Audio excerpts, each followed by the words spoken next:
تو میں کہوں گا نہیں، قرآن میں موجود ہے سورہ النساء میں کہ جس نے مؤمن کو ناحق قتل کیا وہ ہمیشہ کے لیے جہنم میں. جی یہ قرآن کی آیت ہے. لہذا ابو داؤد کی حدیث قرآن کے خلاف نہیں ہے. 2 گناہ ایسے ہیں جو کبھی بھی معاف نہیں ہوں گے، ایک شرک اور دوسرا قتل ناحق. البتہ قتل ناحق کے مسئلے میں ٹالرنس موجود ہے اس آیت کی وجہ سے جس میں اللہ نے کہا کہ شرک کے علاوہ تمام گناہ معاف کر دوں گا جس کے لیے چاہوں گا. اس کا مطلب ہے جس کے لیے نہیں چاہوں گا تو کسی گناہ پہ پکڑ لوں گا. اور وہ کون سا ایسا گناہ ہے جس پہ اللہ تعالیٰ شرک کے علاوہ بھی پکڑ سکتا ہے؟ وہ ہے قتل ناحق. اللہ کی مرضی کہ یزید کو حضرت حسین کے قتل ناحق کے اوپر بخش دے یا پکڑ لے. یہ کہتے ہیں نا ہے تو کلمہ گو تھا، مسلمان تھا، مسلمان نے ایک دیہڑے جنتی ٹوڑی جاڑا ہے. جا اے بھی موجود ہے پھر ابو داؤد کے قتل ناحق بھی ہو سکتا ہے کہ اللہ تعالیٰ اس کے اوپر گرفت کر لے. ہاں اس لیے آخرت کا انتظار کریں. دنیا میں نا آپ خام خواہ جو ہے نا یہ پنگا لیں. یہ ہو گیا سوال. ڈیوٹی کے دوران یونیفارم اور ویپن کیری کرتے ہوئے نماز پڑھ سکتے ہیں ود شوز؟ بالکل پڑھ سکتے ہیں. یہ مجبورن ہے، وہ تو قرآن میں بھی ہے کہ اگر خطرے والا معاملہ ہو تو تم اسلحہ بھی اتارنے کی ضرورت نہیں ہے. ویسے تو پریفریبل یہ ہے کہ جو اسلحہ آپ نے پہنا ہے وہ آپ نے سائڈ پہ رکھنا ہے. یہ تلوار وغیرہ ظاہر ہے اس میں تردد ہے پھر نماز پڑھنے میں، لیکن قرآن نے اجازت دی ہے کہ اگر کیٹاسٹرافک کنڈیشن ہے تو آپ اسلحے سمیت بھی نماز جوتیوں سمیت پڑھ سکتے ہیں، بشرطے کہ جوتیاں ناپاک نہ ہو. جوتیاں ناپاک نہ ہو.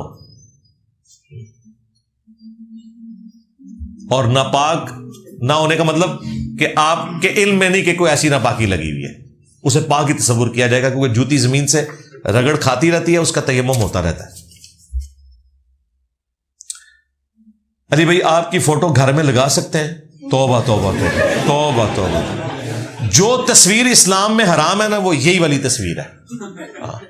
جو آپ کسی کے ساتھ مذہبی عقیدت رکھتے ہیں دین کی بنیاد کے اوپر اور آپ اس کی تصویر لگائیں گے، بھلے آپ کے نہیں میری نیت نہیں ہے اس کی عبادت کرنے کی، میں اسے رسپیکٹ کی نہیں، بس اپنی ایک محبت کے لیے لگا رہا ہوں، لیکن الٹیمیٹلی چونکہ ایک مذہبی پرسنالٹی کے ساتھ آپ اپنی آخرت کو وابستہ کسی نہ کسی درجے میں تو سمجھتے ہیں کہ یہ اس نے ہمیں دین کا تعارف کروایا.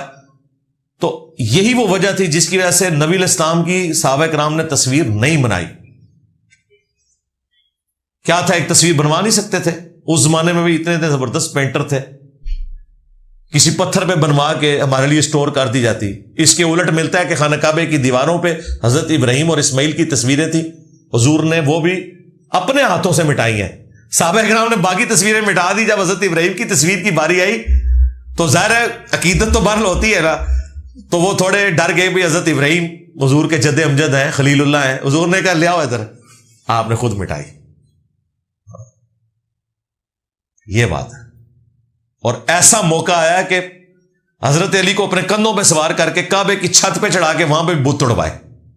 حالانکہ آپ یہ دیکھیں یہ نبی اسلام ہونا تو چاہیے تھا کہ نبی علیہ السلام کسی کے کندھوں پہ سوار ہوتے، لیکن نبی علیہ السلام نے یہ پروٹوکول دیا توحید کو کہ اپنے کندھے پیش کیے کہ توحید کے لیے نبی نے بھی قربانی دینی ہے. اسی لیے مسلم میں آتا ہے مولا علی نے ابو حیاج اسدی سے کہا تھا نا کہ تجھے میں وہی ڈیوٹی نہ سونپوں جو رسول اللہ نے مجھے سونپی تھی کہ کوئی اونچی قبر دیکھوں زمین کے برابر کر دوں اور کوئی تصویر دیکھوں تو مٹا دوں.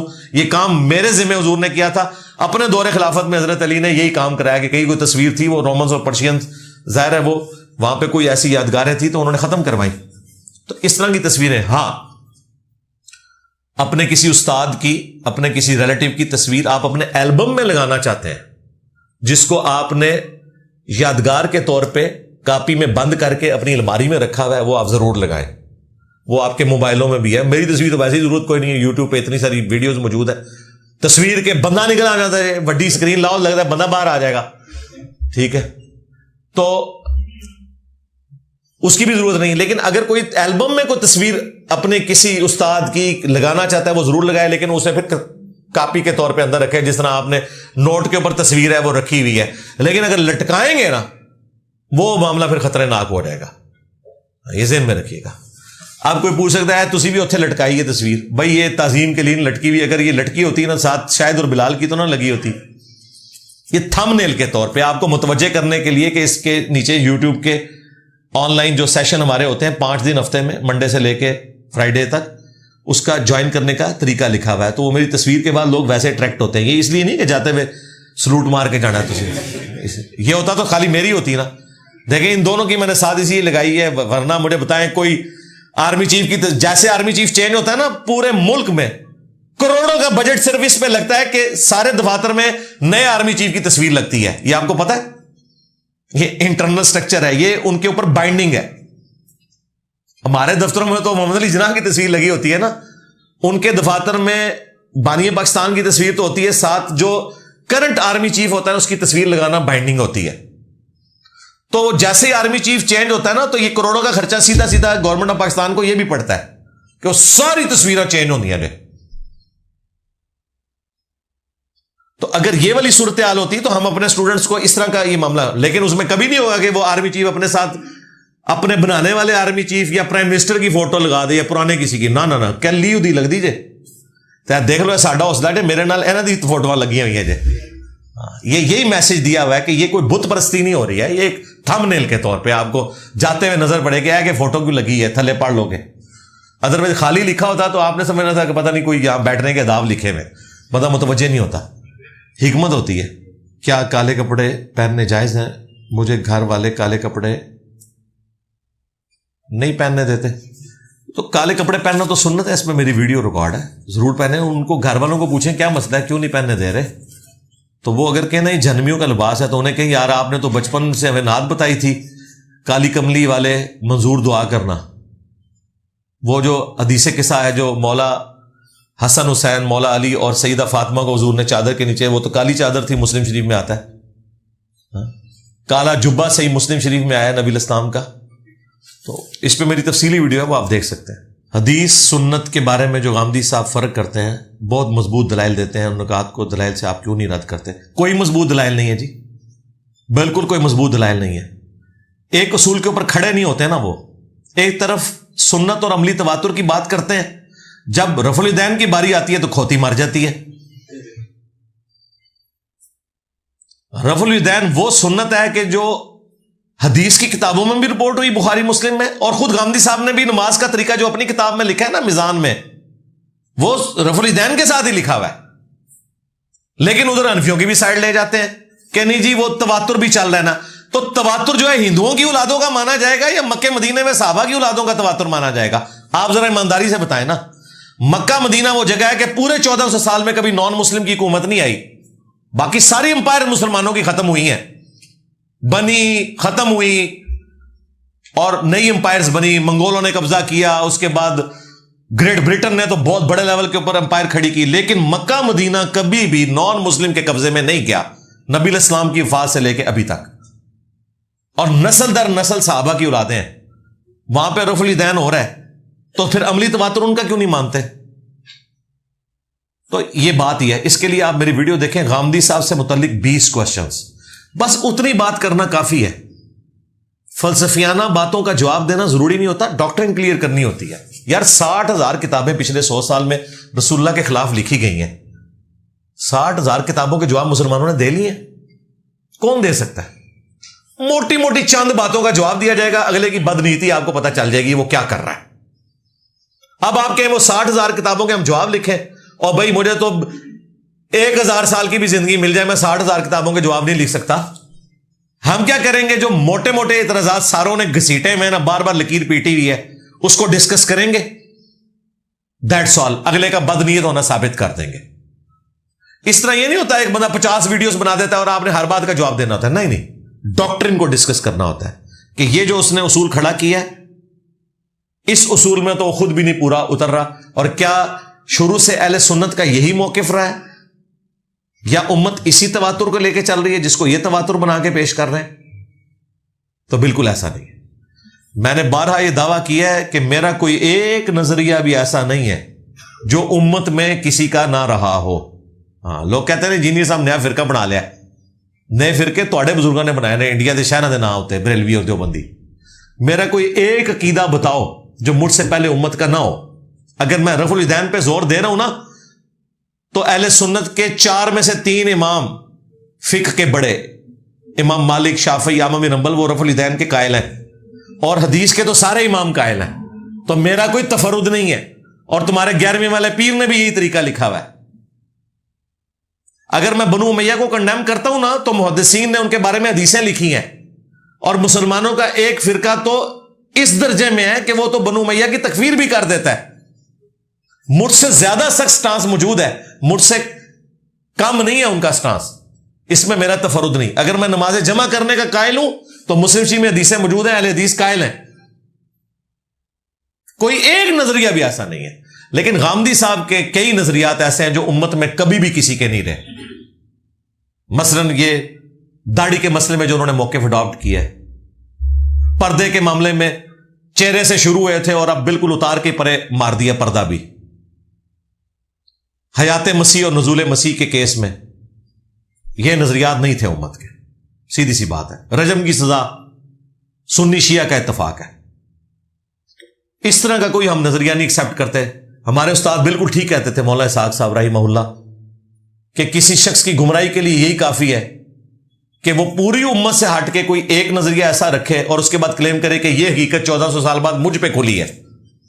تو اس کا مطلب یہ ہے کہ یہ حقیقت اسی طریقے سے آپ پہ کھلی ہے جس طرح کہ غلام احمد قادیانی دجال پہ ختم نبوت کا جو ہے نا وہ ایک ڈھونگ پہ مبنی مفہوم اور اس نے جو شرح بیان کی وہ کھلی ہے, اس کا قرآن و سنت سے کوئی تعلق نہیں ہے. یہ ذہن میں رکھیے. دیکھیں سب سے پنگا لیا ہوا ہے, لیکن میں بات کروں کہ کوئی ایک نظریہ بھی ایسا نہیں ہے جو 1400 سال میں کسی نہ کسی درجے میں موجود نہ رہا ہو. کوئی بتائے کہ یہ انجینئر صاحب آپ نے آ کے انوینٹ کیا ہے, اور اللہ کے بندوں میں نے تو پگڑی اور یہ زلفیں بھی رکھ لی ہیں تاکہ تم وہ دھوکہ نہ دے سکو جو تم شکلوں سے دیا کرتے تھے. غامدی صاحب, ڈاکٹر ذاکر نائک, ان سب لوگوں کو تو انہوں نے شکلوں سے ہی فارغ کر دیا. انہیں ٹائی لائی اور پینٹ پائی ہے, منو فارغ کرن گے. میں انہوں نے کریں چ وڑ گیا جائے ایسے ہو لیے بھی. پہلے دیکھنا چاہیے کہ اس کے 6 فٹ پہ بھی سنت ہے کہ نہیں. یہی اکثر اعتراض یہی ہے جب بھی کبھی کریں گے نا. جس بھی کوئی بیچارہ کو ماڈرن کوئی اسکالر آئے گا نا, اس پہ یہ اعتراض ہوگا, انہیں ٹائی لائی ہے, انہیں پینٹ پائی ہے, اس کے اوپر تو اسلام خود نافذ نہیں ہے. میں پہلے بڑے رہے انہوں نے لباس جڑا پورا کیتا ہے, میں کہ لو وردی میں پا لے جائے, ٹھیک ہے. ورنہ یقین کریں مجھے کوئی شوق نہیں ہے کہ میں پگڑی پہن کے ہمیشہ درس دوں, میں ننگے سر بھی دوں, لیکن یہ کمزور پوائنٹ میں نے ان کے ہاتھ نہیں لگنے دینا. نہ نہ نہ نہ بالکل, کیونکہ یہاں سے بھی شیطان نہیں داخل ہونے دوں. اب مجھے پتا ہے یہ میں نے کیسے زلفیں رکھی ہوئی ہیں. میں تو چھوٹے چھوٹے بال رکھنے کا عادی ہوں, لیکن اللہ کا شکر ہے اب یہ 2 سال کی محنت سے اب جا کے میں کہیں عادی ہوں کہ یہ میں رکھ رہا ہوں. ادروائز جس نے پوری زندگی لمبے بال نہ رکھے ہوں اس کے لیے بڑا مشکل ہے. گرمیوں میں تو لگ پتا جاتا ہے.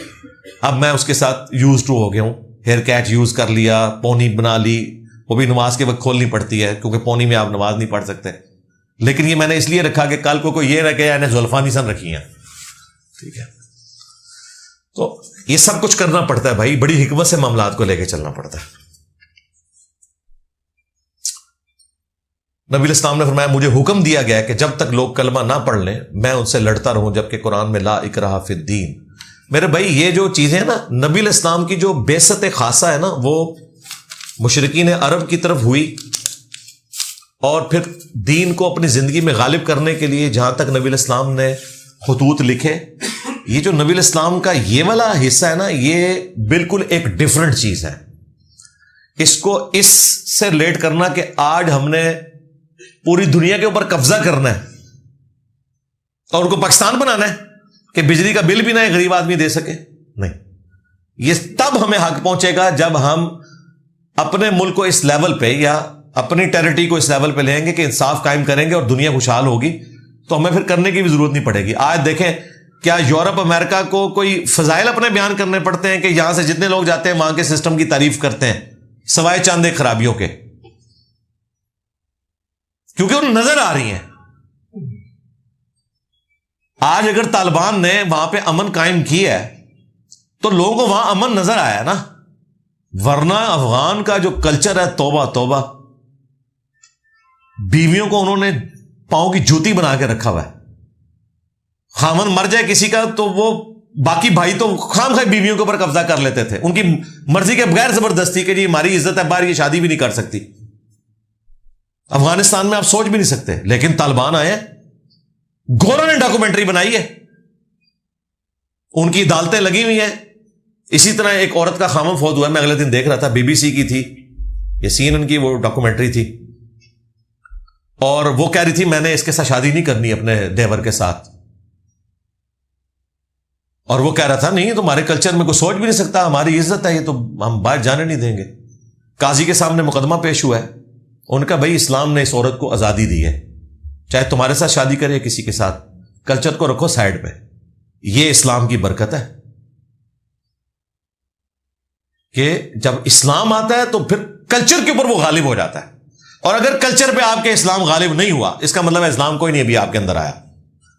ٹھیک ہے, اتنی یہ بدفعلی کا معاملہ افغانستان میں چل رہا تھا, ابھی بھی بہت بڑے لیول پہ ہے. بلکہ ملا عمر کی تحریک آپ کو پتہ ہے پہلی دفعہ شروع اس پہ ہوئی تھی کہ ایک لڑکے کے ساتھ بدکاری والا معاملہ کیا تھا کسی جگہ پہ, تو انہوں نے اپنے مدرسے سے کچھ لوگ لے کے تو ان کے اوپر حملہ کیا, وہ کوئی اور مدرسہ تھا, اور یہاں سے ایک چھوٹی سی جماعت شروع ہوئی اور طالبان کی تحریک.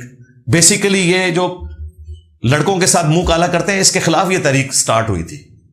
اس کے باوجود وہاں پہ اتنا کام ہے, لیکن ابھی آپ دیکھیں انہوں نے جو سزائیں وہاں شروع کی ہیں, سر عام پھانسیاں دے رہے ہیں بدکاری کرنے والوں کو. کچھ عرصے بعد ایڈریس ہو جائے گا انشاءاللہ یہ مسئلہ, یہ برکات ہوتی ہیں پھر. تو انہوں نے اپنے کلچر کے اوپر اسلام کو غلبہ دیا ہے, کلچر ان کا یہی ہے. ادھر بھی اللہ معافی دے, یہ بھی ایک سوشل میڈیا پہ چینل ہے, میں آپ سب کو مشورہ دوں گا وہ چینل ضرور سبسکرائب کریں. اس پہ جو سوشل ایشوز آتے ہیں, رفتار نام ہے اس کا چینل کا, بہت اچھا چینل ہے. ابھی پچھلے دنوں انہوں نے نا اسی جرم کے اوپر, یہ ٹرک ڈرائیور جو بچے رکھے ہوتے ہیں انہوں نے کنڈکٹر کے طور پہ ان کے ساتھ کیا کچھ کرتے ہیں اس کے اوپر ویڈیو بنائی ہے. یقین کریں آنکھوں میں آنسو آ جاتے ہیں کہ کیا ہو رہا ہے آپ کے ملک کے اندر جو آپ کو پتا نہیں ہے. ان چیزوں کی طرف بھی توجہ دینی ہے. تو اس طرح کی جو چیزیں, اگر ہمارے اسلام نے ہمیں یہ نہیں سکھایا کہ ہم اس طرح کا استحصال لوگوں کا نہیں چھوڑ رہے, تو پھر ہم نے اسلام سے کیا لیا؟ صرف نماز پڑھنا, نماز روزہ بھی نہیں چھوڑ رہے اور منشیات کا کاروبار بھی نہیں چھوڑ رہے.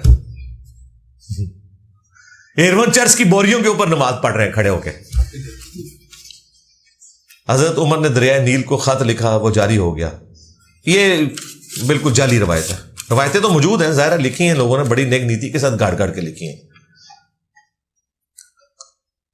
کیا کوئی شخص یہ سولو کیا لکھا ہے ٹریولنگ, میں نے یوٹیوب پر ویڈیو دیکھی اس میں علماء کرام کہتے ہیں کہ اس طرح یار ٹریولنگ کے اوپر نا اس سوال کا بھی میں نے جواب دیا ہے.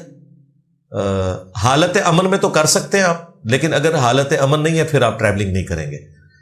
وہ جو ہمارے بھائی ہیں نا بینگ اے ٹریولر, ان کا چینل ہے, انجینئر ہیں وہ, لیکن اب وہ ویلاگز ہی بناتے ہیں. انہوں نے میرے ساتھ ایک پوڈ کاسٹ کی تھی ٹریولنگ کے اوپر. وہ پوری دنیا میں کئی ملکوں میں گھوم چکے ہیں, تو انہوں نے پوری دنیا سے وہ سوال جمع کیے تھے, تو میرے ساتھ پوڈ کاسٹ انہوں نے ریکارڈ کی تھی. وہ دیکھنے والی پوڈ کاسٹ ہے, وہ اپنی نوعیت کی ایک یونیک ہے پوڈ کاسٹ.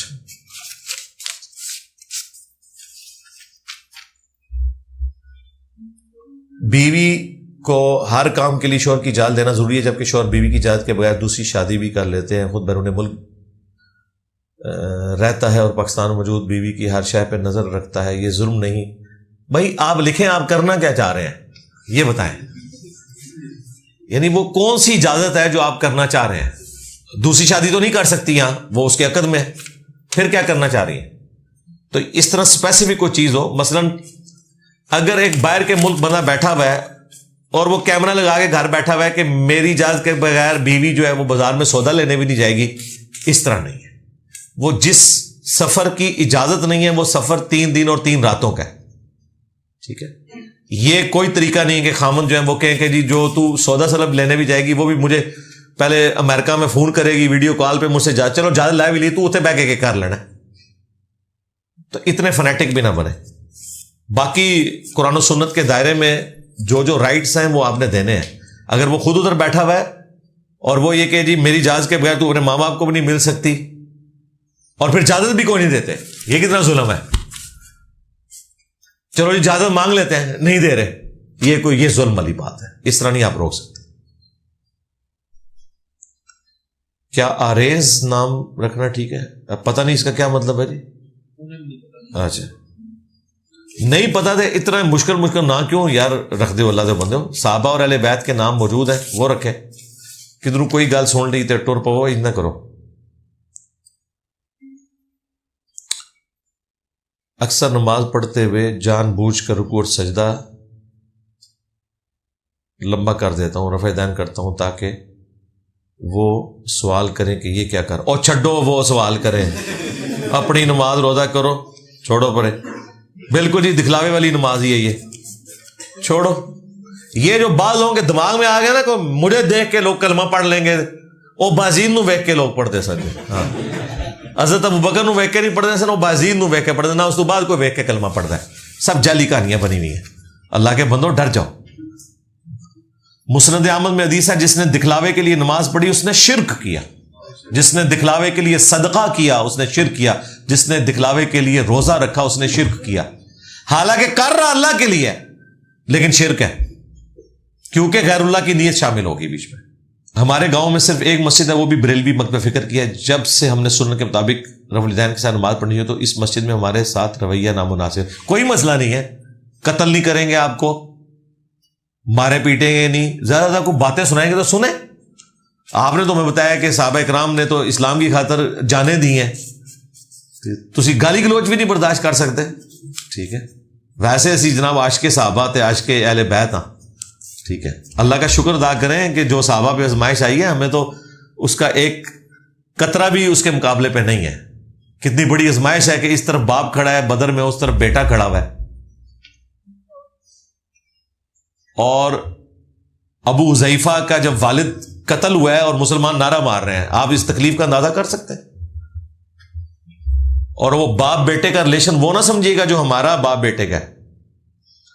جس طرح یہاں ماں اون کرتی ہے نا اپنی بچے بچیوں کو، اس طرح کا بانڈ وہاں عرب کے کلچر قبائلی سسٹم میں آج بھی باپ اور بیٹے کا ہوتا ہے. بہت غیر معمولی بانڈ. وہ سب کچھ باپ نے ٹریننگ کرنی ہوتی تھی، باپ ہی اس کی ماں بھی ہوتا تھا. اتنا کلوز ریلیشن شپ ہوتا تھا قبائلی سسٹم میں.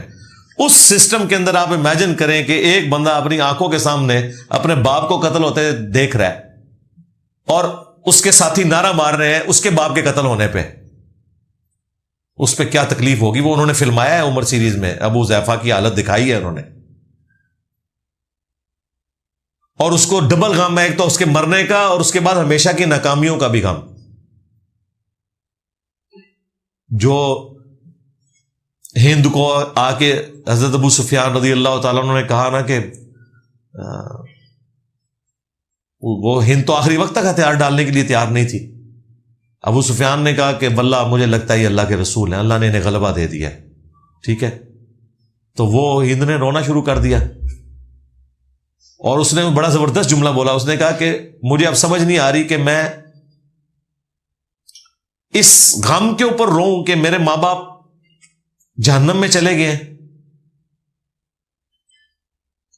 یا اس غم میں روؤں کہ میں ان کے قاتلین کا بدلہ نہیں لے سکی. یعنی کتنی چیزیں مکس ہو گئی. پہلے تو غصہ بھرا ہوا تھا کہ حضور سے بدلہ لینا ہے، بعد میں پتہ چلا یہ سب فراڈ نکلا ہے. تو اب مجھے سمجھ نہیں آ رہی میں کس بات کے اوپر روؤں. اس بات پہ کہ میں نے اپنے باپ کا بدلہ لینا تھا، یا اس بات پہ کہ میرا باپ جہنم میں چلا گیا رسول اللہ کا انکار کر کے. بڑی آزمائش والی چیز ہے جی بھائی. تو اس تکلیف سے تو گزرنا پڑے گا. باقی ان کے ساتھ کوئی مناظرے کرنے کی ضرورت نہیں، چپ کر کے سن لیا کرو. ہاں تھوڑی مولوی دی خدمت بھی کریا کرو، تھوڑا جمعے تو بعد اینج کر کے 100 کا ہی نوٹ رکھتا پاویں. ہاں کبھی کوئی گوشت دے دیا، کبھی کوئی سوٹ گفٹ ملا ہے وہ دے دیا. پلس کنفرنٹریشن نہیں کرنی. اس کا آسان طریقہ یہ، ان کو تکلیف پتہ اس وقت ہوتی ہے جب آپ ان کے سامنے رفع الیدین کرتے ہیں. چپ کر کے 1:30 بجے زور دی نماز ہے نا، تو 1:25 پہ گھر سے نکلے، جوتیاں اتار رہے ہو اور اقامت ہو رہی ہو، وضو آپ نے گھر سے کیا ہے، جا کے چپ کر کے صف میں کھڑے ہو، سلام پھرتے ہی چپ کر کے گھر واپس آ جاؤ، سنتا گھر آ کے پڑھو. جب آپ وہاں کھڑے ہو کے سنتے پڑھتے ہیں نا، پھر انہوں نے ایسی کھچی پہندی ہے. توبہ توبہ توبہ توبہ توبہ. بابا شادی شہید دربار بھمبر آزاد کشمیر میں لوگ بکرے کا چڑھاوا دیتے ہیں، ایسا کرنا کیسا ہے؟ بالکل غلط ہے جی. یہ تو کسی نبی کا بھی مزار ہو اس کے اوپر بھی آپ چڑھاوا نہیں چڑھا سکتے. بالکل یہ منع ہے. ابو داؤد میں حدیث ہے، ایک صحابی نے کہا کہ میں نے منت مانی تھی کہ میں اللہ کے نام پہ 100 اونٹ دوں گا، تو یا رسول اللہ مقام بوانا پہ میں اونٹ قربان کرنا چاہ رہا ہوں۔ آپ نے فرمایا دیکھنا وہاں زمانے جاہلیت میں کوئی میلہ تو نہیں لگتا تھا، یا کسی بت کی پوجا تو پہلے کبھی نہیں ہوتی تھی، اب نہیں، پہلے بھی اگر وہاں کوئی شرکی ایکٹیویٹی ہو رہی تھی نا تو تم نے وہاں اللہ کے نام کا بھی جانور نہیں دینا۔ اس کا مطلب پتہ کیا ہے؟ یہ لوگ کہتے ہیں جی دادا دربار پہ ہم جا کے اللہ کے نام کا ہی دے رہے ہیں نا، بھائی وہاں پہ شرکی ایکٹیویٹیز ہو رہی ہیں، وہاں پہ آپ اللہ کے نام کا بھی نہیں دے سکتے۔ اور حدیث میں تو اس سے اگلا ورژن تھا، یعنی اگلا ورژن یہ ہے کہ اگر دادا دربار ختم ہو جائے اور مکمل یہاں پہ بلڈوزر چل جائے، خود بریلوی چلا دیں اور ختم کر دیں کہ یہ مزار رسول اللہ کی مخالفت میں ہے، سمپل ایک قبر کی جگہ ان کی چھوڑ دی جائے، اور 10 سال بعد کوئی کہے کہ میں داتا دربار کے پاس، جو کہ اب ہے ہی نہیں ہے، وہاں اس قبرستان میں جو ایک قبر ہے اس کے پاس کہیں اللہ کے نام کی نیاز دینا چاہتا ہوں، ہم اسے یہ حدیث سنائیں گے کہ چونکہ 10 سال پہلے وہاں جاہلیت کی ساری رسومات ہوتی تھی، اللہ کے نام کا وہاں پہ نہیں دو گے، کسی بازار میں کھڑے ہو کے دے لو، کسی کرکٹ گراؤنڈ میں دے لو، لیکن جہاں شرکی ایکٹیویٹیز ہوتی ہیں وہاں پہ آپ نے نہیں دینا۔ یہ اکثر نا بریلویوں کے علماء کتنا ایکسپلائٹ کرتے ہیں، جی دیکھو نعت لگی ہوں ہے، بند کر دیں ٹی وی، گانا سن لیندے نے۔ میرے بھائی اگر کسی گانے میں شرکیہ الفاظ نہیں ہے، وہ گانا اس نعت سننے سے بہتر ہے جس میں آپ شرک پھیلا رہے ہیں۔ اس کو جذبات سے نہیں آپ نے دیکھنا، علمی گراؤنڈ میں فیصلہ کریں کہ ایک نعت میں آپ رسول اللہ کو خدا کے درجے پہ فائز کیے ہوئے ہیں، نعوذ باللہ من ذالک، خدا کا پکڑا چھڑائے محمد کا پکڑا چھڑا کوئی نہیں سکتا، آپ اللہ رسول کی آپس میں جنگ کروا رہے ہیں، ٹھیک ہے؟ تو اس طرح کی نعتیں اگر ٹی وی پہ لگیں گی تو ہم انہیں بند ہی کریں گے نا۔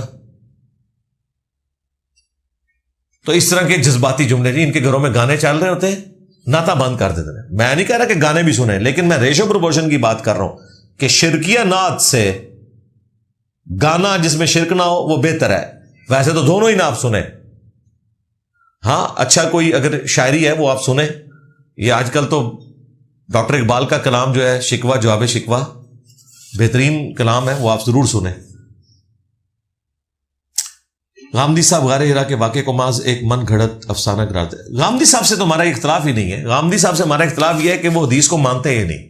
یہ واقعہ جو ہے نا یہ بخاری مسلم میں رپورٹ ہوا، اور یہ جو اینالوجی بناتے ہیں نا جس طریقے سے اور اس کو ریلیٹ کر کے ایک پوری ڈاکٹرن کھڑا کرتے ہیں، یہ بالکل غلط ہے، اس طریقے سے نہیں ہوتا۔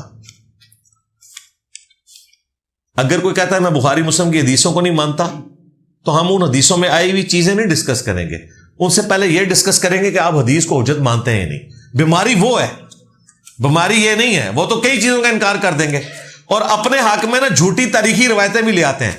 ابھی یہ بنو امیہ کا انہوں نے دفاع کیا ہے نا، جو جھوٹ کوڑ کباڑ بنو امیہ کا تاریخ میں لکھا تھا نا وہ بیان کیا ہے، اور بخاری مسلم کی حدیثیں جب وہ حسن الیاس پوچھ رہے ہیں نا اس کے ساتھ وہ کر رہے ہیں جو ایک کسائی، موسمی کسائی جو ہے نا وہ بکرے کے ساتھ کرتا ہے۔ بندہ کہتا ہے یار کیا بندہ اس بندے کے علم کے اوپر کیا بات کرے، صرف ایک بچڑے کی محبت جس طرح پلا دی گئی تھی بنی اسرائیل کو، ان کو بنو امیہ کی محبت پلا دی گئی ہے۔ تو پھر میں نے ان کی ان چیزوں کے جواب دیے تھے۔ تو بالکل یہ واقعہ برحق ہے، یہ اسی طریقے سے اس کے اوپر جو ٹیکنیکل اعتراضات وہ کرتے ہیں، اس طرح کے اعتراضات قرآن کے بھی کئی واقعات کے اوپر ہو جائیں گے، پھر آپ ان کے اوپر کیا بات کریں گے؟ بھائی بشری چیزیں ہوتی ہیں۔ اب یہ کتنے یہ لوگ ہیں جو کہتے ہیں کہ بخاری مسلم کی حدیثیں فراڈ ہیں کہ صحابہ کرام آپس میں لڑیں، یہ کیسے ہو سکتا ہے؟ قرآن میں تو ہے رحماء بینہم، تو یہ قرآن کے خلاف ہے۔ بھائی یہ عمومی بات ہے کہ صحابہ کرام آپس میں نرم دل ہیں، باقی انسانی بشری کمزوری کے ناطے ہو سکتا ہے۔ نہیں جی قرآن کے خلاف ہے، قرآن میں کہاں یہ لکھا ہوا ہے رحماء بینہم؟ اچھا رحماء بینہم لکھا ہوا ہے تو قرآن میں یہ لکھا ہے کہ حضرت موسیٰ علیہ السلام نے اپنے بھائی حضرت ہارون کی داڑھی پکڑ کے کھینچی، سر کے بالوں سے ان کو گرایا، اپنے بڑے بھائی کی داڑھی پٹ ماری، یہ قرآن میں لکھا ہوا ہے۔ تو آپ یہ کہو گے قرآن میں افراد لکھا ہوا ہے کہ یہ کیسے ہو سکتا ہے کہ ایک نبی دوسرے کی داڑھی کھینچے اور اسے نیچے گرا لے؟ بشری تقاضا ہے۔ مجھے بتائیں ایک نبی کا دوسرے کی داڑھی کو کھینچ کے، اس میں الفاظ ہیں اے میرے ماں جائے میری داڑھی اور سر کے بال تو چھوڑ مجھے نہ کھینچ. ٹھیک ہے، وہ چونکہ بچڑے کی عبادت شروع کر دی تھی بنو اسرائیل نے. حضرت موسیٰ علیہ السلام غصے میں آئے، سب سے پہلے تو گستاخی ان کی نظر میں انہوں نے تورات کی تختیاں زمین پہ ڈال دی. یہ تو زمین پہ ڈالنے کو بھی گستاخی سمجھیں گے. اس کے بعد حضرت موسیٰ علیہ السلام نے داڑھی کھینچی اپنے بڑے بھائی ہارون کی جو پیغمبر بھی تھے، تو گستاخی ہو گئی ہے. بھائی بشری تقاضا تھا، وہ غصے میں کر دی. اس طرح یہ ڈاکٹرن کھڑی کرتے ہیں. اب یہی واقعہ میں آپ کو یہ داڑھی پہ ہاتھ پھیر کے کہہ رہا ہوں، بخاری مسلم میں آتا کہ جی حضرت موسیٰ نے اپنے بڑے بھائی ہارون کی داڑھی کھینچی اور سر کے بالوں سے انہیں زمین پہ گرا لیا. انہوں نے کہنا دیکھو ایک نبی کا کردار ایسا ہو سکتا ہے، افراد ہے بخاری مسلم دی حدیث. یہ کرنا تھا انہوں نے. یہ حضرت موسیٰ اور خضر کا واقعہ جو قرآن میں آیا جس میں ایک بچے کی گردن مروڑ دی تھی، یہ بخاری میں ہوتا نا، انہوں نے کہنا تھا دیکھو جناب کڈا گستاخانہ واقعہ ہے کہ گردن بچے دی مروڑ دی تھی، وہ تو ہلے وڈا بھی نہیں سی ہویا. قرآن میں آیا ہوا ہے، اس کی تعویل کرتے ہیں نہیں، مسئلہ تقدیر سمجھایا. اس نے بچے نے مرنا ہی تھا. موسیٰ علیہ السلام کی اللہ نے تربیت کی، اس بچے کی عمر اتنی لکھی تھی، اس سے یہ سمجھایا گیا کہ وقتی طور پہ کوئی تکلیف آئے تو صبر کرنا ہے. اللہ نے اس میں حکمت رکھی ہوتی ہے کہ اس کے ماں باپ کو نئی اولاد دے گا. یہ اتنی تعویل اس لیے کرتے ہیں کہ یہ واقعہ قرآن میں آیا ہوا ہے. اگر یہ بخاری مسلم میں ہوتا انہوں نے کہنا دیکھو کتنی بڑا الزام ہے کہ ایک بندے کو اللہ نے موسیٰ علیہ السلام کے پاس دین سکھانے کے لیے بھیجا ہے اور وہ ان کو یہ سکھا رہا ہے کہ ایک بچے کی گردن مروڑ رہے ہیں. ایمانداری سے بتائیں انہوں نے مذاق اڑانا تھا کہ نہیں؟ اسی میں کہتا ہوں یہ کسی گراؤنڈ پہ نہیں کھڑے ہوئے. یہ ڈرامہ بازی چھوڑ دیں کہ حدیث قرآن کے خلاف ہو گئی ہے. تم لوگوں نے قرآن کا بھی مذاق اڑانا تھا. کسی ایک جگہ کھڑے ہو جی حدیث میں آ گیا جی وہ بخاری میں کہ جی بندروں نے ایک بندر کو سنسار کر دیا. جی ہم نے تو نہیں دیکھا کوئی بندروں کو سنسار کرتے ہو. یہ بندر کہاں پائے جاتے ہیں؟ یہ بندر وہیں پائے جاتے ہیں جہاں قرآن میں لکھا ہوا ہے کہ ایک کوے نے دوسرے کو مارا، اس کی قبر بنا کے اسے دفنا دیا. جدھر وہ کوے پائے جاتے ہیں نا جس جنگل میں، اسی جنگل میں یہ بندر بھی پائے جاتے ہیں. لوزامو صرف اس لیے کہ وہ واقعہ قرآن میں آ گیا. وہاں کہیں گے نہیں وہ اللہ تعالیٰ نے تعلیم کے لیے سکھانا تھا. قابیل اور حابیل کا واقعہ ہوا تو وہ دو کوے لڑے، ایک نے دوسرے کو مار دیا، پھر اس نے اس کی لاش کو دفنایا. اس سے بیٹے کو تربیت ہوئی کہ میں نے اپنے بھائی کی لاش کو دفنانا ہے. تعویل کرتے ہیں نا. تو حدیثوں میں بھی کوئی چیز صحیح سند سے ثابت ہو فوراً یہ بھونکنا یہ قرآن کے خلاف ہو گئی ہے، یہ غلط ہے. قرآن کے خلاف تب ہوگی جب قرآن میں لکھا ہو کہ یہ وحی جو ہے وہ غار حرا میں نہیں نازل ہوئی. اگر کسی آیت جائے لکھے آ جائے اور لے ہو تو میں بخاری حدیث کا انکار کر دیں گا. کسی چیز کا ذکر نہ ہونا اس بات کا ثبوت نہیں ہے کہ وہ واقعہ غلط ہے. بخاری مسلم میں وجہ ہے کہ یہ حضرت موسیٰ اور خضر کا واقعہ کیوں پیش آیا.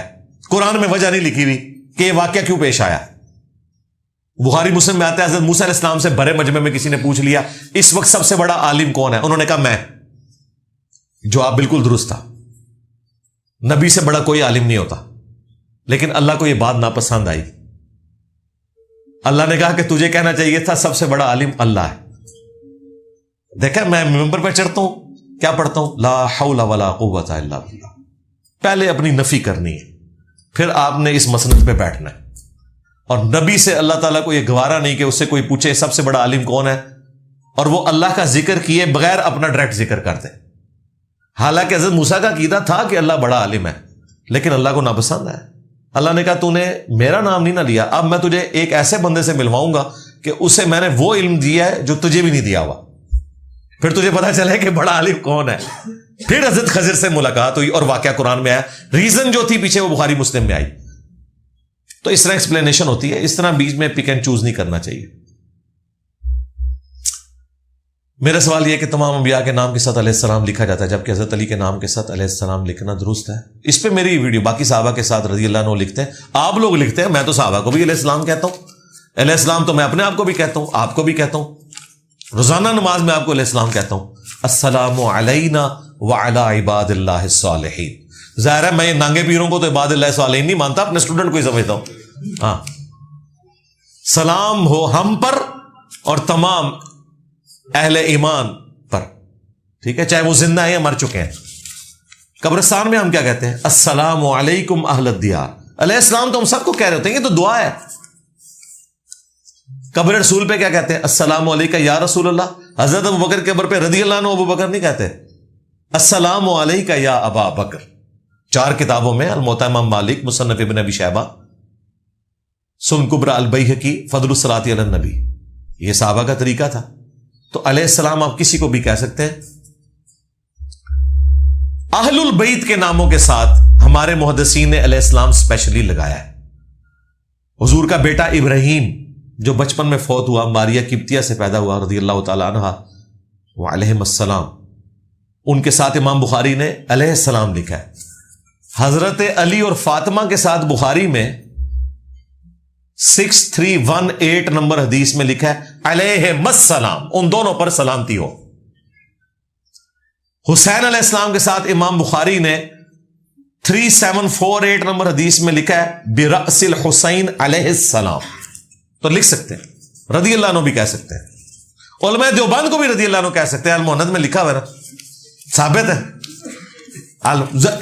انہوں نے قرآن حدیث سے تو نہیں ثابت کرنا ہوتا اپنے بزرگ. المہند تو ثابت ہے. تسی 14ویں صدی مولویوں بھی، اشرف تھانوی بھی رضی اللہ عنہ کہہ سکتے ہو. لیکن احمد صاحب بریلوی، ان کی پوری جماعت علماء دیوبند رضی اللہ عنہم پر حملہ آور ہوئی ہے. تو یہ تفنن کے طور پہ بھی بات درست ہے. حقیقتاً رضی اللہ عنہ بھی آپ کسی کو بھی کہہ سکتے ہیں، رحمہ اللہ کسی کو بھی کہہ سکتے ہیں، دعائیہ کلمات کے طور پہ. اللہ ان سے راضی ہوا راضی، وہ صرف صحابہ اور اہل بیت ہے. راضی ہو، اچھا مزے کی بات ہے دونوں کے لیے عربی ایک ہی ہے رضی اللہ عنہ. دعائیہ کلمات میں عام بندے کے لیے آپ کرتے ہیں. ڈیفینیٹ کس کے لیے ہے؟ جن کے پیچھے قرآن کھڑا ہوا ہے، صحابہ اور اہل بیت. علیہ السلام بھی آپ کہہ سکتے ہیں. ہم ایک دوسرے کو جب ملتے ہیں تو کیا کہتے ہیں؟ رضی اللہ عنہ کہتے ہیں، رحمت اللہ علیہ کہتے ہیں. السلام علیکم، اس کا کیا مطلب ہے؟ علیہ السلام اور السلام علیکم. مرے ہوئے بندے پہ نہیں اسلام بھیجتے ہیں. السلام علینا وعلی عباد اللہ الصالحین. قبرستان جا کے نہیں بھیجتے مردوں پہ، السلام علیکم اہل الدیار من المؤمنین. یہ کلچرل چیز بن گئی. پھر الٹا مصیبت یہ بن گئی کہ جب سنی شیعہ ٹسل شروع ہوئی، شیعہ نے اہل بیت کے ناموں کے ساتھ علیہ السلام شروع کیا، تو سنی تو تیار بیٹھے ہوئے ہیں کہ شیعہ نے جو کام کرنا ہے ہم نے بالکل اس کے الٹ جانا ہے. شیعہ، میں آپ کو دعوے سے کہتا ہوں کہ شیعہ نے اگر اہل بیت کے ساتھ رضی اللہ عنہ لگایا ہوتا نا، آج یہ سنی جو ہے نا حضرت ابوبکر کے ساتھ علیہ السلام لگائے ہوتے ہیں. کیونکہ دلیل تو قرآن و سنت ہے ہی نہیں. اور اس سے سنی شیعہ سے مراد ان کی جو عوام اور مولویوں کی بات کر رہا ہوں، محدثین نہیں. امام بخاری کو میرے لیکچر دے کے تو علیہ السلام نہیں لکھ رہے تھے.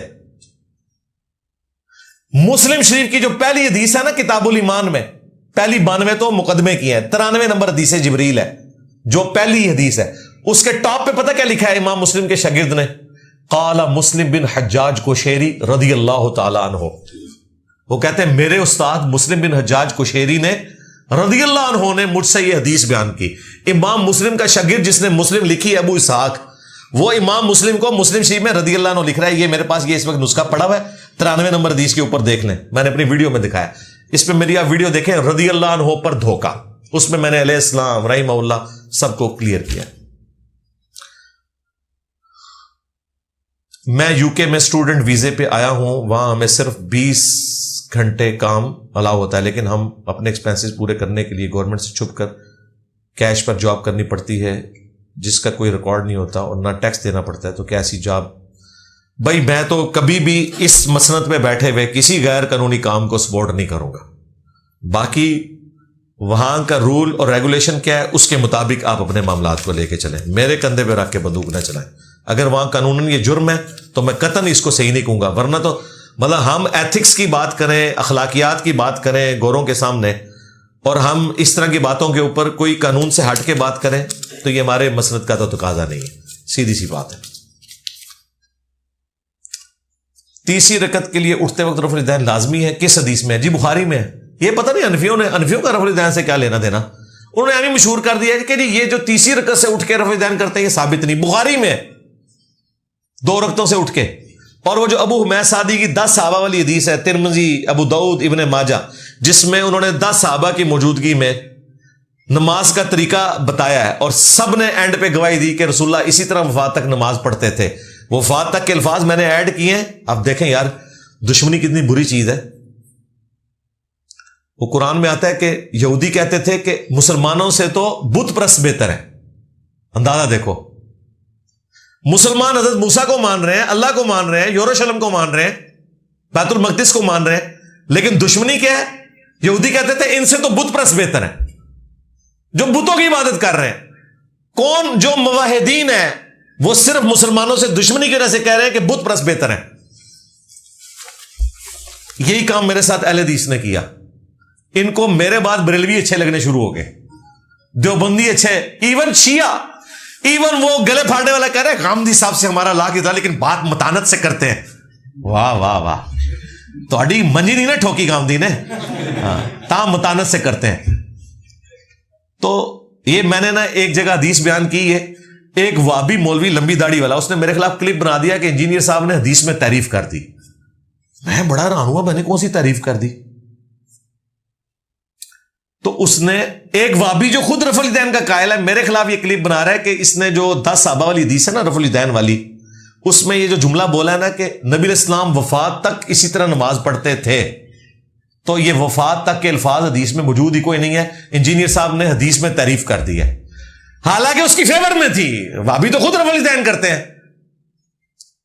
میں نے بالمفہوم بیان کیا تھا اس لیے کہ وہ واقعہ حضور کی وفات کے 30 سال بعد ہوا ہے. 30 سال بعد اگر ایک صحابی 10 صحابہ کو کہہ رہا ہے کہ میں تم سب سے زیادہ نماز بہتر جانتا ہوں کہ نبی علیہ السلام نے کیسے نماز پڑھی, تو وہ وہی نماز سکھائے گا نا جو حضور وفات تک پڑھ رہے تھے. یہ تو نہیں بتائے گا کہ جو حضور شروع میں پڑھتے تھے بعد میں چھوڑ دی تھی. ہمارے نزدیک تو نماز کا طریقہ ایک ہی رہا ہے. تو اس میں امپلائڈ تھا کہ 30 سال بعد جب ایک صحابی دوسرے صحابہ کو کہ میں نماز تمہارے سامنے پڑھوں گا, تصدیق کرنا. اینڈ پہ سب نے کہا کہ واقعی نبی علیہ السلام اسی طرح نماز پڑھا کرتے تھے. میں نے اس میں جملہ بولا وفات تک, اس لیے کہ وہ فریش طریقے انہوں پکڑا حدیث کی تعریف کرتی. یہ دشمنی. تو وہ جو ابو حمید سعدی کی حدیث ہے اس میں 2 رکعتوں کے بعد اٹھ کے رفع الیدین کا ذکر ہے. بخاری میں بھی ہے, ابو داؤد, ترمذی, ابن ماجہ. پاکستان میں بطور اسلامی فلاحی ریاست آج تک مسجد کو آن نہیں کیا گیا. نہ ہی کسی عالم نے آج تک یہ آواز اٹھائی کہ مسجد کی تعمیر, اس کی منظوری وغیرہ اس کا عملہ ریاست کی ذمہ داری ہے. میں سمجھتا ہوں یہی وجہ ہے کہ ہمارے یہاں مذہبی رہنما اتنا منہ زور ہیں. جی بالکل آپ کی بات ٹھیک ہے, لیکن یہ خوابوں کی دنیا میں آپ رہنا چاہتے ہیں تو ضرور رہیں. پریکٹیکلی یہ پاسبل نہیں. جو اسٹیٹ بھوکے کو روٹی نہ کھلا سکے, جس اسٹیٹ کے اندر 4 کروڑ سے زیادہ بچے اسکول نہ جا سکتے ہوں کہ ان کے ماں باپ ان کا خرچہ نہیں اٹھا سکتے, تو گورنمنٹ کا کام ہے انہیں اسکول میں داخلہ دے, ان کے تعلیم کا خرچہ اٹھائے. اس اسٹیٹ سے آپ یہ ایکسپیکٹ کر رہے ہیں کہ مسجدیں ان کے حوالے کر دیں. ان مسجدوں میں نا آپ کو جانور بندے ہوئے نظر آئیں گے. ہمیں علماء سے لاکھ اختلاف, لیکن اس وقت جو دین کی بہاریں پوری دنیا میں آپ کو نظر آ رہی ہیں نا ایک کمزور دھاگے سے بندھی ہوئی, تو یہ اسی مذہبی سسٹم کی آؤٹ پٹ ہے جو عوام الناس نے اپنے قبضے میں لی ہوئی ہے. آج آپ مسجد کی کمیٹیاں توڑ دینا, مسجد میں آپ کو کوئی صفائی کرنے والا بھی نہیں ملے گا, بجلی کا بل کوئی نہیں دے سکتا, وہاں کوئی بندہ تنخواہ کے بغیر نماز پڑھانے والا آپ کو نہیں ملے گا. یہ پورے کا پورا نظام اسی لیے چل رہا ہے کہ اللہ کا شکر ہے کہ پاکستانی حکومت نے مسجدیں قبضے میں نہیں لی ہوئی ہے. یہ غریب حکومت جو ٹیکسز کا بوجھ ڈال رہی ہے غریب عوام کے اوپر, یہ مسجدوں کا نظام چلائے گی. مسجدیں ہی فارغ ہو جانی ہیں جس طرح باقی ہر ادارے کا بیڑا غرق کرتا ہے انہوں نے. تو یہ خوابوں کی دنیا ہے بھائی. یہ جہاں اکانومی مضبوط ہے نا, ملیشیا ہو, سعودی عرب ہو, جہاں پیسہ ہو, پھر یہ سارے آپ کو عیاشیاں اچھی لگتی ہیں. کاش ایسا ہی ہو, لیکن فی الوقت تو ہم اس کے بالکل حق میں نہیں کہ گورنمنٹ کے والے کو مسجد کی جائے. بیڑا غرق کر دینا انہوں نے. اللہ کے بندو, سرکولر ڈیٹ آپ کا 2.5 سے 3 ہزار ارب ہو چکا ہے. سرکولر ڈیٹ پتہ ہے آپ کو کیا ہے؟ کہ ایک ادارے نے دوسرے ادارے کا بل نہیں دیا ہوا. وابڈا سے بجلی لے رہا ہے ایک ادارہ, لیکن اس کے بعد پیسے نہیں ہے, کوئی گورنمنٹ اس کو پیسے نہیں دیتی, تو وہ بل کہاں سے ادا کرے. اس طرح کر کے سرکولر ڈیٹ آپ کا 2.5 سے 3 ہزار ارب ہو گیا. تو یہ پھر مسجدوں کا کیا بنے گا؟ سب کچھ بیڑا غرق ہو جائے گا. تو اللہ کا شکر ہے کہ یہ عوام کچھ چیریٹی پہ اپنے معاملات چلا رہی ہے, ورنہ پاکستان میں یقین کریں غریب آدمی کے لیے 2 وقت کی روٹی بھی مشکل ہے. اگر یہاں آج چیریٹی رک جائے, یہاں پہ دنیا چیریٹی کرتی ہے, باہر سے ریمیٹنس آ رہے ہیں, لوگ اپنے غریب رشتہ داروں کو پیسے بھیجتے ہیں, اپنے کام کرنے والوں کا خیال رکھتے ہیں. ٹھیک ہے, مجھے پتا ہے میرے گھر میں 4 عورتیں کام کر رہی ہیں, مجھے پتا ہے کہ میری والدہ, میری بیوی, ان کے ساتھ کیا حسن سلوک کرتی ہے. ان کی تنخواہیں دیکھیں تو وہ تو 2 وقت کی روٹی بھی نہیں پوری کر سکتے, لیکن ان کی ساری نیڈز, ایون کبھی فریج لے کے دینا پڑتے نیا, ہمارے پاس گھر میں پرانا ہے اس کو نیا لے کے دینا ہے کہ نہیں ضرورت ہے. یہ چیریٹی کے اوپر سارا ملک چل رہا ہے. گورنمنٹ چلا سکتی ہے یہ نہیں, گورنمنٹ نہیں, یہ کام کر ہی نہیں سکتی جب تک ہمارے پاس اکانومی, ہم اپنے پاؤں کے اوپر نہیں کھڑے ہوتے. اور ابھی یہ جو اس گورنمنٹ نے اس بجٹ کے اندر ظلم کیا ہے, ان ظالموں نے بیڑا غرق کر کے رکھ دیا ہے, بے شرموں نے ہماری جیب کاٹ کے رکھ دی ہے. اتنے ٹیکسز لگائے ہیں کہ ایک سرکاری ملازم, چاہے وہ کسی پرائیویٹ کمپنی میں کوئی ملازمت کر رہا ہے, کسی میڈیا سیل میں, 100 روپے اگر اس کی تنخواہ ہے نا, 75 روپے ٹیکس کٹیں گے, 25 روپے اس کی جیب میں تنخواہ آئے گی. جو ہڈن ٹیکسز انہوں نے لگائے ہیں. اب مجھے بتائیں, میں 100 روپے کما کے اگر 25 روپے گھر لے کے جاؤں گا, 75 روپے ان کے للے تللوں کے میں دوں گا تاکہ یہ 10 گاڑیاں لے کے گھومے. جاؤ جہنم میں جاؤ, ہماری جان چھوڑو یار. ظلم کا تم نے بازار گرم کیا ہوا ہے. 2 وقت کی روٹی مشکل ہے. ابھی مجھے کل وائف بتا رہی تھی, ہمارے گھر جو ایک کام کرنے والی, اس کے گھر 2 یا 3 پنکھے لگے ہوئے, کوئی اے سی نہیں ہے, ایک فریج ہے چھوٹا سا, 16,000 اس کا بجلی کا بل آ گیا. آپ امیجن کر سکتے ہیں؟ پاکستان میں کروڑوں لوگ ہیں جن کی مہینے کی جو آمدن ہے مشکل سے 25-30 ہزار ہے. کروڑوں لوگ ہیں ایسے. یہ 16,000 اگر بل دیں گے تو انہوں نے کھانا کیا ہے؟ لیکن نہیں, اپنی کسی کوئی ضرورت کے اوپر کاٹ نہیں مار رہا. اور یہ سارے مجرم ہیں, صرف حکومت والے نہیں, اپوزیشن والے بھی. آپ کو پتا ہے اپوزیشن لیڈر کو سیم وہی فیسلٹیز ملتی ہیں جو پرائم منسٹر کی ہوتی ہیں, صرف عہدے کا فرق ہوتا ہے. سیکیورٹی, پریویلیجز, سب کچھ. اپوزیشن لیڈر پوری پارلیمنٹ میں پرائم منسٹر کے بعد سب سے تگڑی پوسٹ اپوزیشن لیڈر کی ہوتی ہے. تو کیا یہ اپوزیشن لیڈر جو لوگوں کے حقوق کی بات کرتا ہے, انہوں نے اپنے پریویلیج چھوڑے؟ کہیں گے نہیں, مارا تو حق ہے. پچھلی بھی جو حکومت انٹرم بنی تھی شہباز شریف صاحب کی, جاتے جاتے آخری دن اپنی تنخواہیں پتہ نہیں کتنی ڈبل کر کے چلے گئے. وہ جو سینٹ کا چیئرمین تھا, اس نے جو کچھ کیا اپنے وہ لائف ٹائم کے لیے جہاز کے ٹکٹ اور پتہ نہیں کیا کچھ. بے شرمو, یقین کریں یہ ہمیں گالیاں دیتے ہیں جب یہ اس طرح کی حرکتیں کرتے ہیں نا. یہ عوام کو کہہ رہے ہوتے ہیں کر لو جو کچھ ہوتا جائے, اور پھر کہتے ہیں نہیں ملک کا کیا بنے گا. رونا رونا ان کا دیکھیں. ٹھیک ہے, میں تو کہتا ہوں اب یہ ووٹ مانگنے کے لیے آئے نا, ان کو لتر مارے جائیں کہ کس چیز کے ووٹ مانگ رہے ہو, تاکہ تمہیں اگلی دفعہ پھر حکومت دے, اور پھر تم جو یہ 75 روپے جو لے رہے ہو, باقی کے جو 25 بچے یہ بھی ہم سے لے لو گے. بے شرمی انہوں نے مچائی ہوئی ہے. خمس کے بارے میں کچھ بتائیں, آج کل لوگوں کا اس طرف رجحان کیوں نہیں؟ رجحان ہے جی, شیعہ کے ہاں تو خمس چل رہا ہے. ساری باریں شیعہ کی جو آپ کو نظر آ رہی ہے خمس کی برکت ہے, ان کے علماء لیتے ہیں خمس. باقی یہ کہ قرآن و سنت میں خمس جو ہے مال غنیمت کا 5واں حصہ آل البیت کے لیے تھا. اب چونکہ وہی والا سلسلہ ہے جو جس طرح پہلے مسجدوں کا نظام حکومت چلاتی تھی, لیکن اب غربت آ گئی ہوئی ہے, تو اب مسلمان تو مفتو ہیں, مال غنیمت میں تو کچھ نہیں. تو ظاہر ہے اس طرح کا نظام ہونا چاہیے. شیعہ نے تو اپنے لیول پہ کیا ہوا ہے, اگر اسلامی حکومت ہو تو انہیں بھی اپنے لیول پہ شیعہ کو کاپی کرتے ہوئے کوئی نہ کوئی ایسا سلسلہ کرنا چاہیے کہ سید کے اوپر تو زکوٰۃ نہیں لگے گی, بیت المال میں سے آپ ان کو نہیں دے سکتے, ان کے لیے الگ سے فنڈ قائم ہونا چاہیے, خمس لیا جانا چاہیے. ویسے پرائیویٹ خمس بہت سارے لوگ ہیں جو جمع کرتے ہیں, لاکھوں روپے جمع کرتے ہیں. شیعہ میں بھی, اہل سنت میں بھی جو سید پیر ہیں نا, انہوں نے خمس لے رہے ہوتے ہیں اپنے ان سے. شاید تسی تو نہیں لے رہے. قریشی صاحب تیار ہو جاؤ خمس واسطے. آپ کے جو اسٹوڈنٹ آپ کی ویڈیوز کے بیک گراؤنڈ میں میوزک لگاتے ہیں, کیا یہ لگا سکتے ہیں؟ یار وہ میوزک تو بہت ساؤنڈز ہی ہوتی ہیں زیادہ تر, کوئی اس قسم کا ڈسکو میوزک تو مجھے کسی ویڈیو کے پیچھے نہیں نظر آیا جتنے لوگ لگا رہے ہیں. تو ایک ماڈرن طریقہ ہے. ہمارے آفیشیل چینل پہ صرف ایک ویڈیو ہے جس میں تھا, تقریباً 2,500 کے قریب ویڈیوز ہے, ایک ویڈیو میں تھا, اور وہ بھی وہ ماؤتھ ساؤنڈ تھی. ہم بھی نہیں لگاتے ہیں, لیکن چونکہ ایک ماڈرن طریقہ ہے, یہ وہ والا میوزک نہیں ہے جس کے اوپر شرعی حکم لگے. یہ منہ کی آوازیں ہیں, جیسے گنگنانے والی چیز ہوتی ہے, تو اس میں کوئی حرج نہیں ہے. کوئی نشید پیچھے لگائی ہوئی ہوتی ہے, وہ جائز ہے. پاکستان میں جو لمبی قبریں ہیں, کیا ان میں مردے بھی اتنے لمبے ہیں؟ میرے خیال ہے پٹ کے ویکھنا چاہیے. ہاں ظاہر ہے ان کا تو دعویٰ ہے کہ ان کے جسم سلامت ہے, تو بسم اللہ کرو یار, گوریاں نو بلاؤ, 70 گزی قبر, اللہ سے ڈر جاؤ یار. یہ ساری جعلی قبریں بنی ہوئی ہیں. اتنے بندے نہیں, بندہ اینا یہی ہوئے گا بچ, اور اہم ممکن ہے کہ بندہ ہوئے ہی کوئی نہ بچ.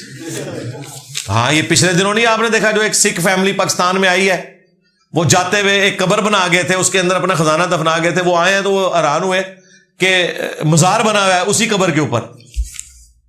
کئی سال بعد آئے, یہ ڈاکومنٹری رکھی ہوئی ہے, اور وہ جو متولی خاتون تھی اس مزار کی, اس کا رونا دھونا بھی اس نے دکھایا اینکر نے. وہ پہنچا وہاں پہ, اس نے کہا حضرت یہ, اس نے کہا ہاں جی یہ سکھ آئے سن راتی تے مزار تے بیٹھے سن, سانو پتہ ہی لگا, دیکھو پٹ کے تے لے گئے نے, قبر بھی کھلی ہوئی ہے, اس میں سے خزانہ نکال کے لے گئے. کئی سالوں سے وہاں جھنڈے سارا کوئی پورا مزار بنا ہوا ہے. اچھا سکھاں نو یہ سمجھ سی کہ اگر مال دی حفاظت کرنی ہے نا تو ایک مزار بنا کے ٹور جاؤ. ویسے ایران والوں نے ایک فلم بھی اس طرح کی بنائی ہوئی تھی, وہ تو ایک انہوں نے سمجھانے کے لیے, یہ اوریجنل واقعہ بھی ہے, ڈاکومنٹری کی شکل میں رکھا ہوا. تو اس طرح کے معاملات موجود ہیں.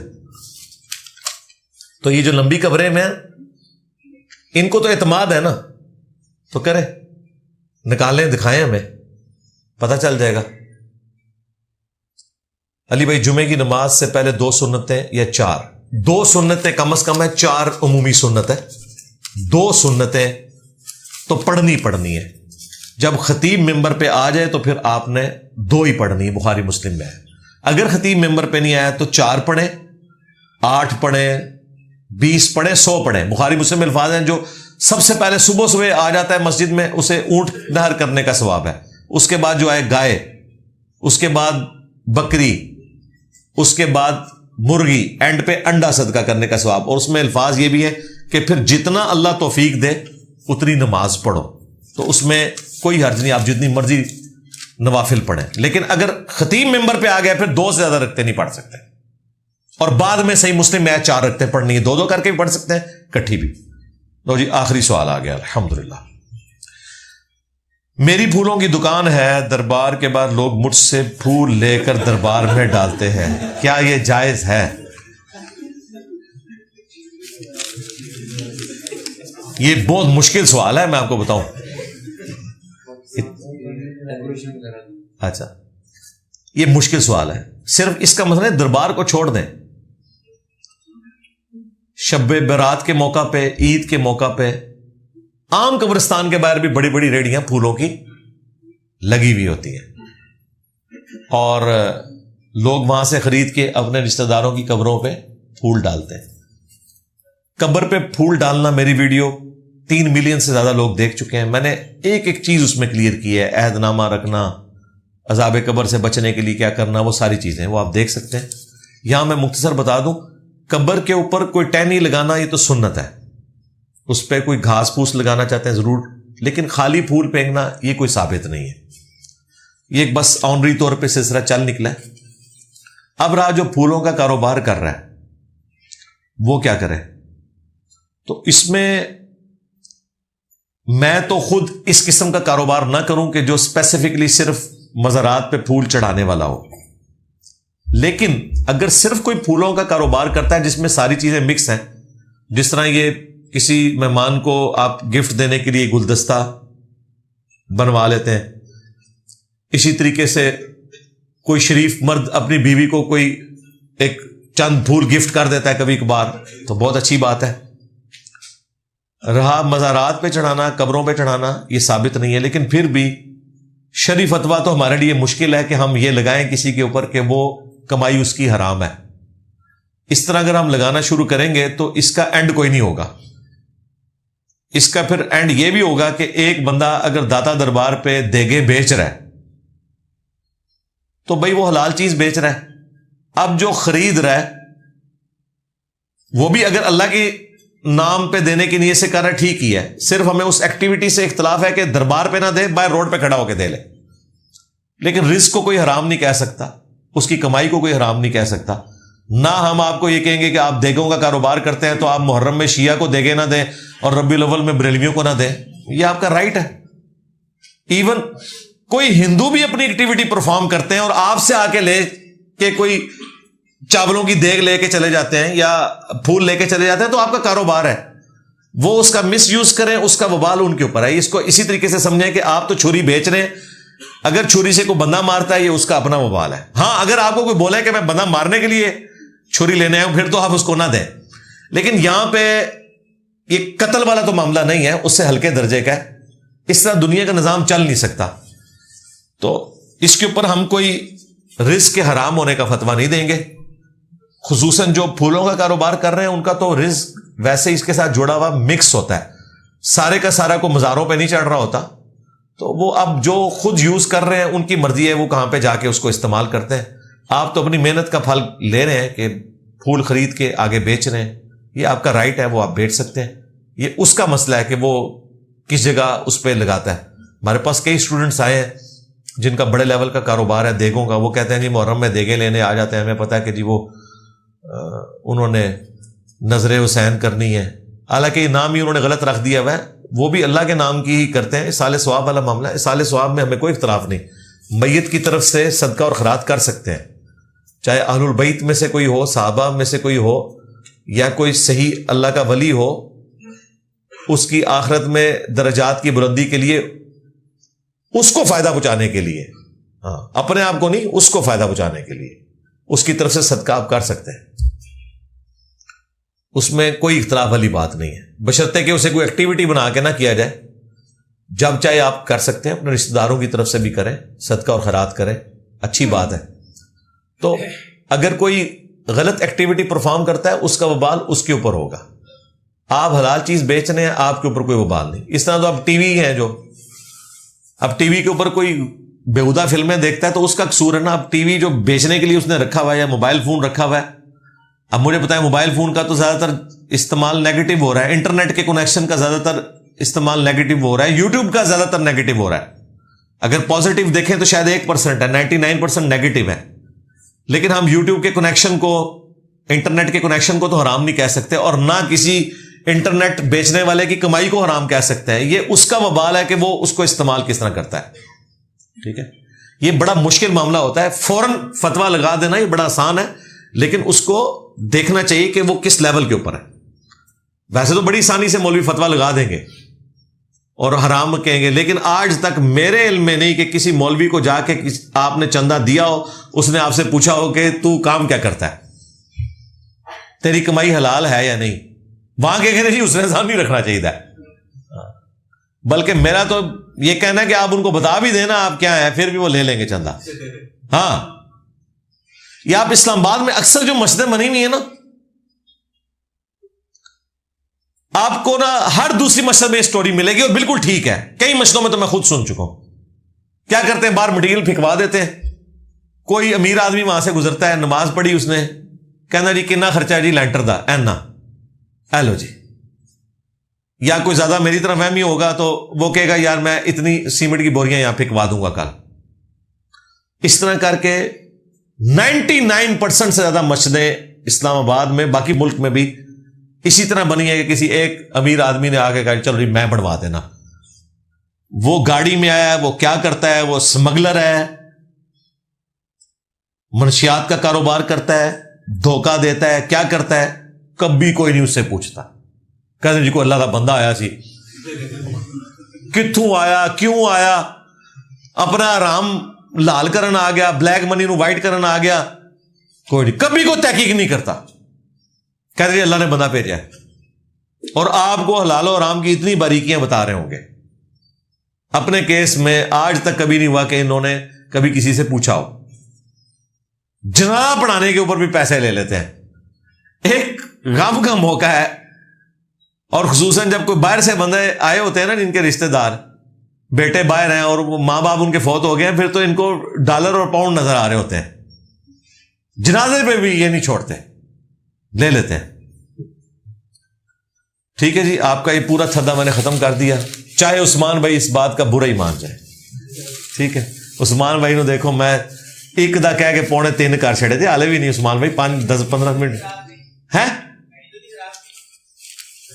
نہیں گھڑی تو صحیح چل رہی.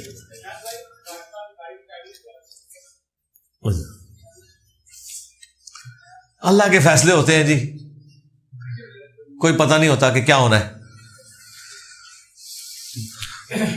کافی سارے بھائیوں نے, بہنوں نے دعاؤں کے لیے کہا ہے. آپ میں سے کافی سارے لوگوں نے بھی, پورے ہفتے میں دعائیں جمع ہوتی ہیں, اسی لیے میں توسل اور وسیلہ کے طور پہ پروگرام کے اینڈ پہ دعا کروا دیتا ہوں. اللہم انی اسألک بانک انت اللہ لا الہ الا انت الاحد الصمد الذی لم یلد ولم یولد ولم یکن له کفوا احد وإلہکم الہ واحد لا الہ الا هو الرحمن الرحیم الف لام میم اللہ لا الہ الا هو الحی القیوم اللہم صلی علی محمد وعلی آل محمد. اللہم ربنا آتنا فی الدنیا حسنہ وفی الآخرۃ حسنۃ وقنا عذاب النار. ربنا آتنا من لدنک رحمہ وہیئ لنا من امرنا رشدا. رب ارحمہما کما ربیانی صغیرا. اللہم اغفر لحینا ومیتنا وشاہدنا وغائبنا وصغیرنا وکبیرنا وذکرنا وانثانا. اللہم من احییتہ منا فاحیہ علی الاسلام ومن توفیتہ منا فتوفہ علی الایمان. اے اللہ، جن جن بھلائیوں کا سوال تیرے محبوب صلی اللہ علیہ وآلہ وسلم نے تجھ سے کیا، ہمارے حق میں، ہمارے ماں باپ کے حق میں، ہمارے بیوی بچوں کے حق میں، پوری امت کے حق میں قبول و منظور فرما. جن جن چیزوں کے شر سے تیرے محبوب علیہ السلام نے تیری پناہ طلب کی، تمام مسلمانوں کو ان چیزوں کے شر سے اپنی پناہ عطا فرما. اے اللہ، خصوص بالخصوص فلسطین کے مسلمان، کشمیر کے مسلمان، انڈیا میں، چائنا میں، افغانستان میں، یمن میں، عراق میں، شام میں، جہاں کہیں پاکستان میں بھی تکلیف کی زندگی گزار رہے ہیں، ان کے لیے عافیت والا معاملہ فرما. اے اللہ، حاضرین کے دلوں میں جو جو نیک اور جائز دعائیں ہیں قبول فرما. جو چھوٹے بڑے رشتہ دار فوت ہو چکے مغفرت فرما. جو بیمار ہیں انہیں شفا عطا فرما. یہ تمام دعائیں تمام مسلمانوں کے حق میں قبول و منظور فرما. اے اللہ، ہمارے ملک پاکستان کی خیر فرما، پورے عالم اسلام کی خیر فرما. اندرونی اور بیرونی سازشوں سے، دشمنوں سے محفوظ فرما. اے اللہ، ہم سب کو اپنی موت سے پہلے قبر و آخرت کی تیاری کرنے کی توفیق عطا فرما. اے اللہ، ختم نبوت کی برکت سے صلی اللہ علیہ وآلہ وسلم یہ جو نبیوں والا کام اس امت کو شفٹ ہوا ہے، پوری ایمانداری کے ساتھ ہمیں نبی صلی اللہ علیہ وآلہ وسلم کی مبارک دعوت کو پوری امت تک پہنچانے کی توفیق عطا فرما. سبحان ربک رب العزت عما یصفون وسلام علی المرسلین والحمد للہ رب العالمین وصلی اللہ علی النبی الکریم وعلی آلہ وصحبہ اجمعین.